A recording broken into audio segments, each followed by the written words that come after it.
Thank you. I've only got 5 minutes. Thanks to the brilliant organisation between these people at the front here.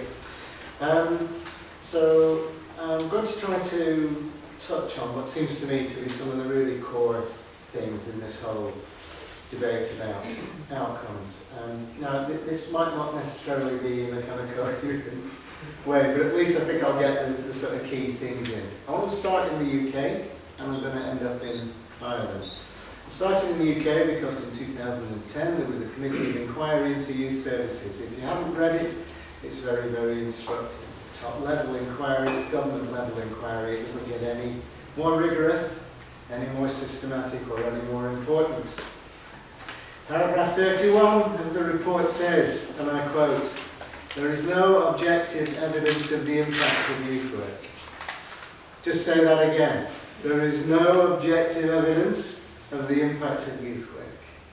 Bottom part of the same paragraph goes on to say, this is a problem that is testified to in youth work itself.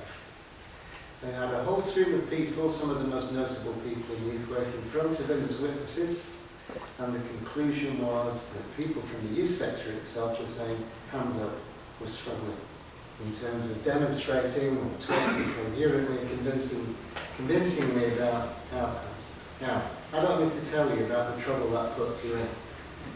Never mind, we're in a time of financial constraints. All the services are lining up, particularly early years services, and they're talking about research evidence, they're talking about the evaluations, they're talking about clarity about outcomes, they're making big claims about what happens if you invest in early years, when you get certain goodies later on in time. Now, you can take a political view, we're not playing with that, or you can take another view which says we're going to have to step up to the mic and we're going to have to be able to talk in similar terms and in convincing ways about the benefits that accrue from investments in youth work. So that's I think where we are. Getting clear about outcomes, the issues that are involved in outcomes, is one part of that process of making youth work more visible. Now, visible, an old word for visible, means providing the evidence. So, part of the process of making youth work more visible is to be able to be clearer about the kinds of outcomes that we can expect when youth work is engaged with young people. There's an issue that the whole debate really has been caught up with what is technically known as new public management. Particular approaches to managing public services, which are top-down, highly managerial. They rely a lot on reporting structures, a lot of it's on paper, things are predetermined in advance, all of that kind of thing. Now, that obviously poses significant problems for the way that youth workers work with young people, where it's about process, there's a lot of things that are emerging, things are unpredictable. It's difficult to say in advance, in a sort of rigorous, conclusive way, what is going to happen. But that doesn't get us off the hook.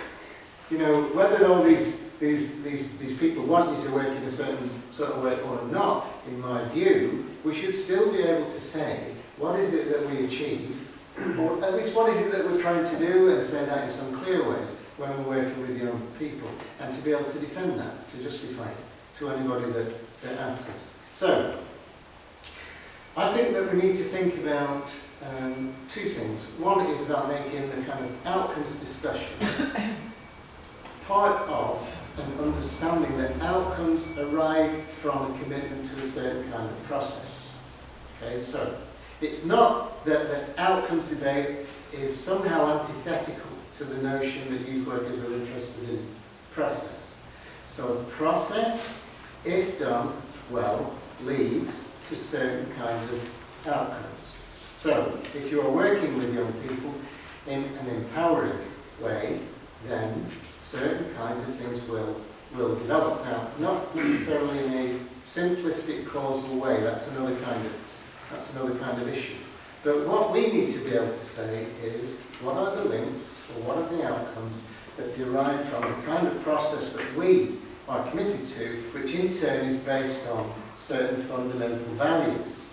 Okay? Democracy, justice, equality, commitment to learning and development, that kind of thing. So I think hooking into the kind of empowerment thing is important.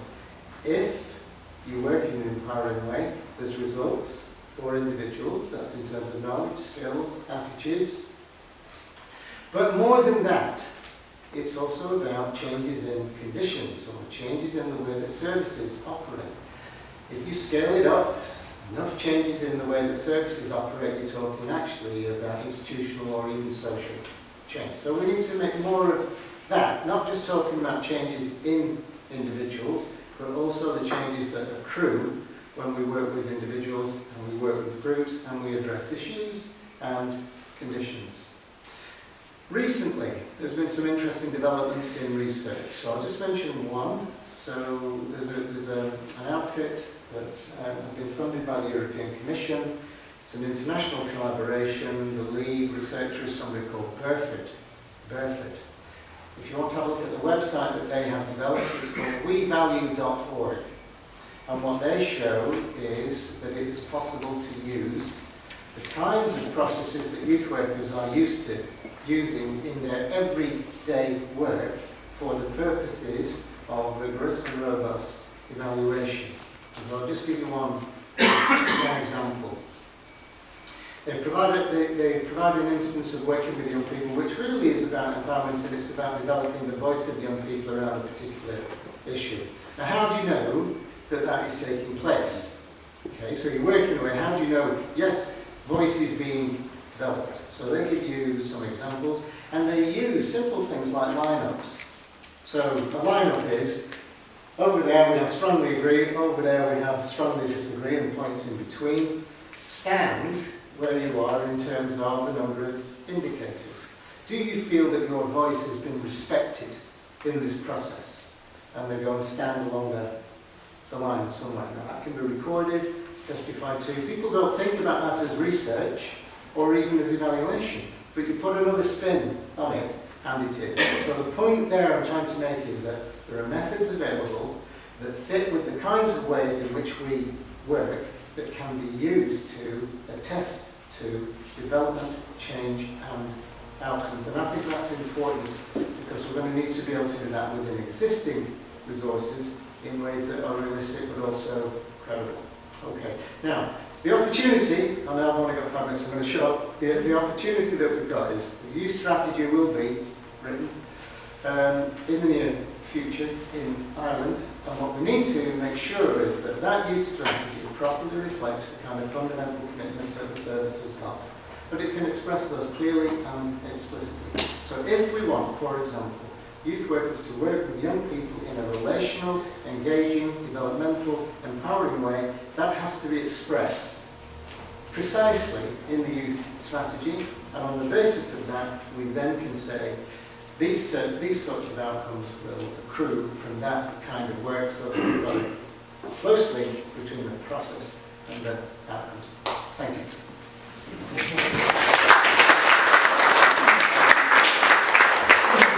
Thank you very much for that, John. That's a new benchmark. That's a new achievement in brevity. I'm really impressed by that. Thank you.